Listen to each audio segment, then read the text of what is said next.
फिर क्या बताते हैं, जैसे यह माया दुर्गा और ये काल का जो जाल है, ये कुंडली बतावे। कुंडली जैसे एक नागनी अंडे पैदा करती है, जब अंडों से बच्चे बनने का समय आता है तो अंडों के चारों तरफ वो अपने पूंछ से, दूम से चक्कर लगा लेती है, कुंडली लगा लेती है और अपने मुंह को मोड़कर उनको फोड़ती है।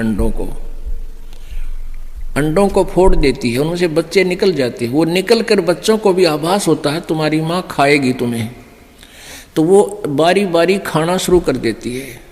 जब तक वो एक बच्चे को खाती है तब तक दूसरे चेष्टा करते हैं उस कुंडली माँ के शरीर के ऊपर से चढ़ चढ़ा कर बाहर, जब उस कुंडली तो बाहर तक पड़ गया, निकल गया तो बच गया, और जब उस कुंडली में उसका ठा गया सारा न खाओगी। तो अब हम इस काल माया की काल की कुंडली में हैं और ईब ये समय है यहाँ से निकलने का, जो निकल गए तो बच गए, ना तो ये फिर दुर्गति में ऐसे ही रखेगा। इसने कुंडली मार रखी। तो कुंडली में तो कौन कौन निकले?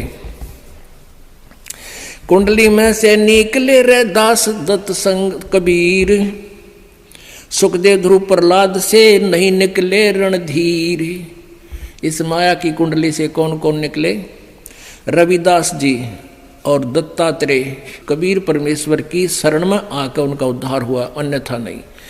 और सुखदेव ध्रुव प्रहलाद से ये नहीं निकले रणधीर। ना ध्रुव, ना प्रहलाद और ना सुखदेव ये सतलोक नहीं गए, लेकिन आम व्यक्ति से अधिक साधना करके इन्होंने एक अच्छा स्थान प्राप्त कर क्या काल की ये कुंडली में। कुंडली में से निकले सुल्तानी और बाजीद, गोपी चंद ना भरतरी लाई डाक फरीद। ना गोपी चंद निकला, ना भरतरी निकला, वो शेख फरीद निकला और सुल्तान बाजीद निकला।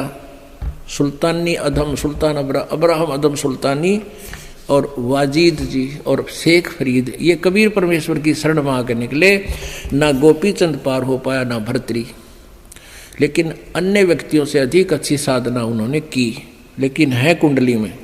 जनक विदेही ना उबरे ये नागनी बांधी डाढ़, नानक दादू उबरे भाई ले सतगुरु की आड़।